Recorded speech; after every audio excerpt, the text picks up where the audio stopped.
Hello everyone. इस video में हम जो राजस्थान के जो मुख्य मुख्य दुर्ग हैं और जिनसे इंपॉर्टेंट क्वेश्चंस बनते हैं और एग्जाम्स में बार बार पूछे जाते हैं उनको हम डिस्कस करेंगे। ठीक है, तो चलो स्टार्ट करते हैं। देखो, जो हमारा फर्स्ट क्वेश्चन है कि किस दुर्ग का प्रवेश द्वार नौलखा दरवाजा के नाम से जाना जाता है। ठीक है, तो हमें पता होना चाहिए कि जो रणथंभौर का जो दुर्ग है उसको हम उसके जो प्रवेश द्वार को नौलखा दरवाजा के नाम से जाना जाता है। ठीक है, देखो, रणथंभौर दुर्ग के बारे में अबुल फजल ने कहा था कि अन्य सब दुर्ग नंगे हैं, जबकि ये जो दुर्ग है रणथंभौर का दुर्ग वो ही सिर्फ बख्तरबंद है, मतलब चारों तरफ से सुरक्षा प्राचीर से गिरा हुआ है। ठीक है, ये जो रणथंभौर का दुर्ग है वो चौहान राजा हमीर देव चौहान है, उनकी शौर्य गाथा से उनका साक्षी रहा है, मतलब यहाँ पर वो राज करते थे और 1301 में अलाउद्दीन खिलजी के साथ में युद्ध करते हुए शहीद हो गए थे। ठीक है, जो गणेश मंदिर है, सवाई माधोपुर का जो गणेश मंदिर है वो इसी रणथंभौर दुर्ग में स्थित है। ठीक है, देखो, अबुल फजल अभी हमने डिस्कस किया। अबुल फजल कौन था? अकबर के जो 9 रत्न थे उनमें से एक नाम था अबुल फजल का। ठीक है, नेक्स्ट क्वेश्चन है कि इतिहास प्रसिद्ध सिवाना दुर्ग किस जिले में स्थित है। ठीक है, तो सिवाना जो दुर्ग है वो बाड़मेर में स्थित है। कहाँ स्थित है? बाड़मेर में स्थित है।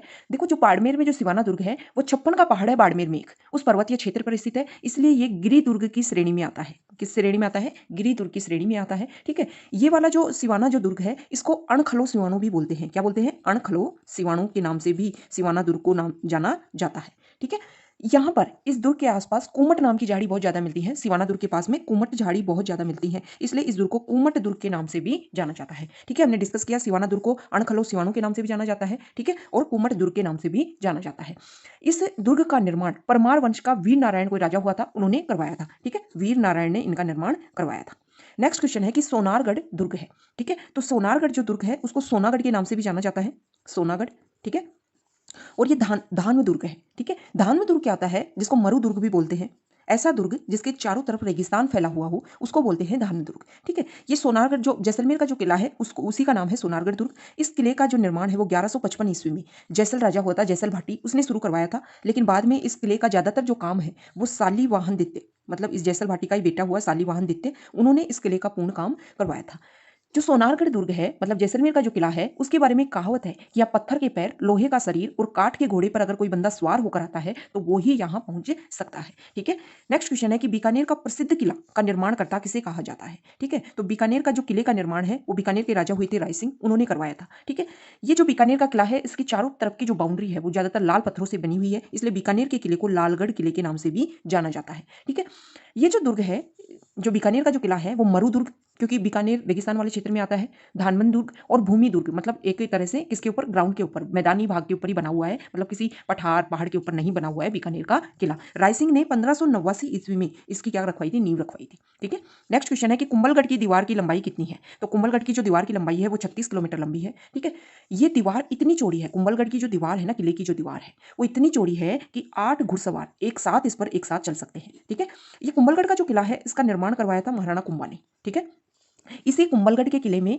मेवाड़ के राजा हुए उदय सिंह, उनका राज्याभिषेक हुआ था। ठीक है, और राणा प्रताप, उदय सिंह के बेटे राणा प्रताप का जन्म भी इसी कुंभलगढ़ के किले में हुआ था। ठीक है, नेक्स्ट क्वेश्चन है कि वह कौन सा मेवाड़ का मशहूर शासक था जिसने अचलगढ़ के किले की मरम्मत करवाई थी। तो मेवाड़ का मशहूर शासक हुआ था महाराणा कुंभा। ऐसा बोलते हैं कि जो मेवाड़ क्षेत्र में जो 80 दुर्ग है उनमें से 32 दुर्गों का निर्माण लगभग महाराणा कुंभा ने करवाया था और बहुत सारे दुर्गों का पुनर्निर्माण करवाया था। ठीक है, जो अचलगढ़ दुर्ग है वो सिरोही में स्थित है। ठीक है, आबू जो जगह है वहां पर स्थित है, गिरी दुर्ग के नाम से अचलगढ़ दुर्ग को जाना जाता है। ठीक है, ये क्यों करवाया था कि गुजरात की तरफ से मेवाड़ पर कोई आक्रमण ना हो, गुजरात की तरफ से मेवाड़ की सीमा को सुरक्षित किया जाए, इसलिए अचलगढ़ किला, जिसका निर्माण तो पहले ही हो चुका था लेकिन बाद में उसका पुनर्निर्माण करवाया ताकि मेवाड़ को सुरक्षा मिल सके। नेक्स्ट क्वेश्चन है कि वह कौन सा शासक था जिसने बसंतीगढ़ के किले का निर्माण करवाया। ठीक है, तो महाराणा कुंभा ही थे जिन्होंने बसंतीगढ़ के किला का निर्माण करवाया। बसंतीगढ़ भी कहाँ है? सिरोही में है। ठीक है, मेर, वहां पर मेर जाति का क्या था? प्रभाव था। उन मेरों पर नियंत्रण करने के लिए बसंतीगढ़ का किले का निर्माण करवाया था, मेरों पर नियंत्रण करने के लिए। ठीक है, नेक्स्ट क्वेश्चन है कि गागरोन किला किस नदी के किनारे स्थित है। तो हमें ध्यान है कि गागरोन का जो किला है वो झालावाड़ जिले में काली सिंध और आहू नदी के किनारे स्थित है, तो इसका आंसर आ जाएगा काली सिंध। ठीक है, देखो, जो नदियों के किनारे स्थित है इसलिए जल दुर्ग की श्रेणी में आएगा गागरोन का किला। ठीक है, 11वीं शताब्दी में डोड परमाणु के द्वारा 11वीं शताब्दी में डोड परमाणु के द्वारा इस गागरोन के किले का निर्माण करवाया था। डोड परमाणु ने निर्माण करवाया था, इसीलिए गागरोन के किले को डोडगढ़ या फिर धूलरगढ़ के नाम से भी जाना जाता है। हमें ध्यान होना चाहिए गागरोन के किले को किस किस नाम से जाना जाता है? डोडगढ़ या धूलरगढ़। देखो, एग्जाम में क्वेश्चन ऐसे भी आ सकता है कि डोडगढ़ और धूलरगढ़ कौन से किले के उपनाम है, तो गागरोन के किले के उपनाम है। ठीक है, जो गागरोन का किला है उस किले में संत पीपा की छतरी है, संत पीपा की छतरी, वो ही संत पीपा जिसको दर्जी समुदाय अपना आराध्य देव मानता है, ठीक है। संत पीपा की छतरी है। और सूफी संत मीठे साहब की दरगाह है। सूफी संत मीठे साहब की दरगाह कहाँ है? गागरोन के किले में। मीठे साहब की दरगाह है यहाँ पर, संत पीपा की छतरी है। और मीठे साहब की, जिसको संत हमीदुद्दीन चिश्ती के नाम से भी जाना जाता है, उन मीठे साहब की यहाँ पर दरगाह है। नेक्स्ट क्वेश्चन है कि कुंभलगढ़ किला किस जिले में स्थित है? तो कुंभलगढ़ का जो किला है वो राजसमंद जिले में स्थित है, ठीक है। देखो, जो कुंभलगढ़ का जो किला है वो मेवाड़ की संकटकालीन राजधानी रहा है, ठीक है। जब जब संकट आया मेवाड़ पर, उस समय कुंभलगढ़ किले ने मेवाड़ की बहुत ज्यादा सहायता की। कुंभलगढ़ ने, कर्नल जेम्स टोड ने कुंभलगढ़ किले की तुलना जो है वो एस्टुकन से की है, ठीक है। एस्टुकन से अगर क्वेश्चन आ जाए कि कुंभलगढ़ किले की तुलना एस्टुकन से किसने की है, तो कर्नल जेम्स टोड ने की है, ठीक है। ये हमें ध्यान होना चाहिए। या फिर ऐसे आ जाए कि कर्नल जेम्स टोड ने कुंभलगढ़ किले की तुलना किससे की है, तो एस्टुकन से की है।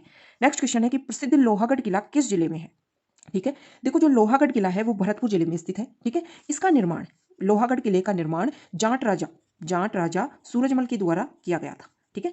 देखो, ये जो किला है, जो लोहागढ़ का किला है, वो चारों तरफ से पत्थर की दीवारों से घिरा हुआ है, ठीक है। जैसे ये पत्थर की, मान लो ये किला है और चारों तरफ पत्थर की दीवारों से घिरा हुआ है, ठीक है। फिर पत्थर की दीवारों के जस्ट बाद में खाई है, यहाँ पर ये खाई हो गई, और खाई के बाहर मिट्टी की दीवार से ये घिरा हुआ है। तो डबल दोहरी प्राचीर से ये घिरा हुआ है, बहुत ही सुरक्षित किला है ये, ठीक है। ये जो खाई है, मतलब जो पत्थर की दीवार और जो मिट्टी की दीवार के बीच में जो खाई है, उसमें मोती झील है, उससे सुजान गंगा नहर द्वारा पानी लाकर इसमें भरा जाता था। सुजान गंगा नहर द्वारा पानी लाया जाता था मोती झील से, और वो इस खाई में भरा जाता था, ठीक है। नेक्स्ट क्वेश्चन है कि जल दुर्ग किस स्थान पर स्थित है? तो जल दुर्ग गागरोन स्थान पर स्थित है। गागरोन का किला जल दुर्ग है, क्योंकि ये काली सिंध और आहू नदी के किनारे पर स्थित है। नेक्स्ट क्वेश्चन है कि मंडन किस दुर्ग का शिल्पी था? तो जो मंडन है, कुंभलगढ़ दुर्ग जो कहाँ है, राजसमंद जिले में स्थित है, उसका शिल्पी कौन था? मंडन था। और कुंभलगढ़ किले का निर्माण महाराणा कुंभा ने करवाया था, ठीक है। देखो, ऐसे बोलते हैं कुंभलगढ़ किले के अंदर एक और किला है जो महाराणा कुंभा का निवास स्थान था, उसको बोलते हैं कटारगढ़। कि अगर कोई पगड़ीधारी व्यक्ति अगर कटारगढ़ की तरफ देखने लग जाए तो उसके सिर से पगड़ी नीचे गिर जाएगी, मतलब इतनी ऊंचाई पर यह किला स्थित है, ठीक है। नेक्स्ट क्वेश्चन है कि कोसवर्धन किले का प्रचलित नाम है, मतलब कोसवर्धन किले जो है वो किस किले का नाम है? तो शेरगढ़ का जो किला है, शेरगढ़ का है बारां में, शेरगढ़ का जो किला है उसका नाम ही है कोसवर्धन, क्योंकि ये जो कोसवर्धन जो किला है वो, कोसवर्धन एक पर्वत है, कोसवर्धन पर्वत उसके शिखर पर स्थित है, और उसी पर्वत के नाम पर इसका नाम रख दिया गया कोसवर्धन। अब इसका नाम शेरगढ़ क्यों रखा गया? शेरशाह सूरी राजा बना था 1540 से 1545 के बीच में, ठीक है। शेरशाह सूरी जब मालवा अभियान पर जा रहा था तो 1542 में उन्होंने इस किले पर आक्रमण किया और इसको अपने अंडर ले लिया, ठीक है। इसीलिए इस किले का नाम शेरगढ़ पड़ा। कोसवर्धन क्यों पड़ा? क्योंकि कोसवर्धन पर्वत पर स्थित है। शेरगढ़ क्यों पड़ा? क्योंकि शेरशाह सूरी ने इसको अपने कब्जे में ले लिया था, ठीक है। जो शेरगढ़ का जो किला है वो परवन नदी के किनारे स्थित है। कौन सी नदी के किनारे? परवन नदी के किनारे, ठीक है। इसीलिए यह भी जल दुर्ग की श्रेणी में आता है। कौन से दुर्ग की श्रेणी में? जल दुर्ग की श्रेणी में आता है। और पर्वत पर स्थित है, इसलिए गिरी दुर्ग की श्रेणी में भी आता है। नेक्स्ट क्वेश्चन है कि गढ़ बीठली दुर्ग है, ठीक है। तो गढ़ बीठली दुर्ग तारागढ़, अजमेर का जो तारागढ़ दुर्ग है उसको गढ़ बीठली या फिर अजय मेरू के नाम से भी जाना जाता है, ठीक है। ये जो तारागढ़ दुर्ग है इसका निर्माण 1113 ईस्वी में चौहान राजा हुआ था अजयपाल। चौहान राजा अजयपाल, अजमेर का राजा हुआ चौहान राजा अजयपाल, उसने अजमेर की स्थापना की और अजमेर में ही तारागढ़ पहाड़ी के ऊपर तारागढ़ दुर्ग का निर्माण करवाया था, ठीक है।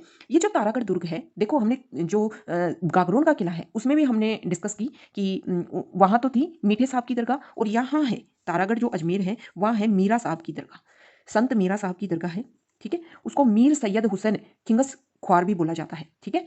संत मीरा साहब की दरगाह है यहाँ पर तारागढ़ अजमेर में, संत मीरा साहब की दरगाह है। और उसके अलावा यहाँ पर घोड़े की मजार भी स्थित है। देखो, अगर क्वेश्चन आ जाए कि घोड़े की मजार कौन से दुर्ग में स्थित है, तो तारागढ़ दुर्ग अजमेर में स्थित है। जो तारागढ़ दुर्ग है इसको 1832 के दौरान जब लॉर्ड विलियम बेंटिंग ने इस जगह को देखा तो देखते ही एकदम से बोला कि ओ, ये तो दुनिया का दूसरा जिब्राल्टर है। दुनिया का दूसरा जिब्राल्टर किसको कहा गया है? तो तारागढ़ दुर्ग अजमेर के किले को कहा गया है। नेक्स्ट क्वेश्चन है कि निम्न में से कौन सा किला अरावली पर्वतमाला में स्थित नहीं है, ठीक है। तो देखो, जो कुंभलगढ़ किला है, चित्तौड़गढ़, नाहरगढ़ कहाँ है? जयपुर में, ठीक है। ये सारे किले तो कहाँ स्थित है? अरावली पर्वतमाला में। गागरोन का किला स्थित नहीं है अरावली पर्वतमाला में, ठीक है। ये तो काहू और काली सिंध नदियों के किनारे पर स्थित है। नेक्स्ट क्वेश्चन है कि वह किला जिसकी आजादी व अस्मिता की रक्षा के लिए वहां के ठाकुरों ने गोला बारूद खत्म होने पर चांदी के गोले दागे थे, ठीक है। तो ऐसा जो किला है, जिन्होंने गोला बारूद जब खत्म हो गई तो वहां के सुनारों ने उनको चांदी लाकर दी और उस चांदी से लोहारों ने बनाए चांदी के गोले और फिर वो दागे गए। तो ऐसा किला है चूरू का किला। देखो, चूरू के किले की जो स्थापना है वो 1739 ईस्वी में ठाकुर कुशाल सिंह ने की थी, ठीक है। ठाकुर कुशाल सिंह ने की थी। 1857 की जब क्रांति हो रही थी उस समय यहाँ का ठाकुर था शिव सिंह, ठीक है, वो अंग्रेजों के विरुद्ध था। तो अंग्रेजों ने क्या किया कि बीकानेर की सेना को लेकर चूरू के किले को चारों तरफ से घेर लिया और गोला बारूद बम्बार्डिंग करना स्टार्ट कर दिया। तो इस किले के जो राजा थे, जो ठाकुर थे, उन्होंने भी वापस में गोला बारूद फेंके, लेकिन जब गोला बारूद खत्म हो गए तो यहाँ के सुनारों ने चांदी ला कर दी, चांदी से गोले बनाए और फिर वो अंग्रेजों और बीकानेर की सेना पर फेंकी गई, ठीक है। तो इसलिए ये चूरू का जो किला है वो बहुत ज्यादा प्रसिद्ध है। नेक्स्ट क्वेश्चन है कि राजस्थान का दूसरा पुराना किला कौन सा है? तो जैसलमेर का जो किला है वो पुराना किला है। नेक्स्ट क्वेश्चन है कि वह किला जिसमें एक जैसे 9 महल है, ठीक है। तो जो नाहरगढ़ का किला है उसमें एक जैसे 9 महल है। देखो आमेर के राजा हुए थे सवाई माधो सिंह, क्या नाम है? सवाई माधो सिंह। सवाई माधो सिंह ने क्या किया कि उनकी 9 पासवान थी। कितनी पासवान थी? 9 पासवान। और उन पासवानों के लिए उन्होंने 9 महलों का निर्माण, एक जैसे 9 महलों का निर्माण करवाया, ठीक है। इनका नाम, इन जो 9 महल हैं उनका नाम भी उन्होंने अपने पासवानों के नामों पर ही रखा, ठीक है। तो उन 9 महलों का जो नाम है वो है सूरज प्रकाश, ठीक है, खुशहाल प्रकाश, जवाहर प्रकाश, ठीक है, ललित प्रकाश, ठीक, आनंद प्रकाश, लक्ष्मी प्रकाश, चांद प्रकाश, फूल प्रकाश और बसंत प्रकाश, ठीक है। तो ये 9 महल बनवाए, एक जैसे 9 महल सवाई माधो सिंह ने बनवाए थे और अपनी 9 पासवानों की उन्हीं के नाम पर ये एक जैसे 9 महलों का निर्माण करवाया था, ठीक है। नेक्स्ट क्वेश्चन है कि चित्तौड़गढ़ दुर्ग के निर्माता कौन थे? ठीक है, तो चित्तौड़गढ़ दुर्ग के निर्माता जो मौर्य राजा चित्रांग हुए हैं, चित्रांगद के नाम से भी इनको जाना जाता है, उन्होंने जो चित्तौड़ के किले का निर्माण करवाया था। देखो चित्तौड़ का जो दुर्ग है वो हमें ध्यान होना चाहिए कि वो गंभीरी और बेड़च नदियों के संगम पर स्थित है। गंभीरी और बेड़च नदियों के संगम पर स्थित है, ठीक है।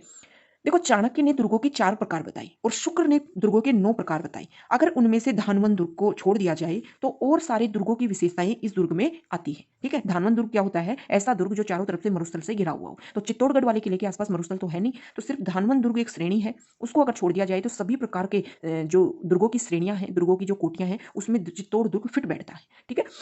इसीलिए चित्तौड़गढ़ दुर्ग को दुर्गों का सिरमौर कहा जाता है, ठीक है। और एक कहावत और प्रचलित है इनके लिए कि गढ़ तो गढ़ चित्तौड़गढ़, बाकी सब गढ़ैया। मतलब अगर गढ़ों में अगर कोई गढ़ है तो वो चित्तौड़गढ़ का किला ही है, ठीक है। तो ये हमने राजस्थान के जो दुर्ग हैं उनके बारे में हमने डिस्कस किया, ठीक है। Okay, thank you.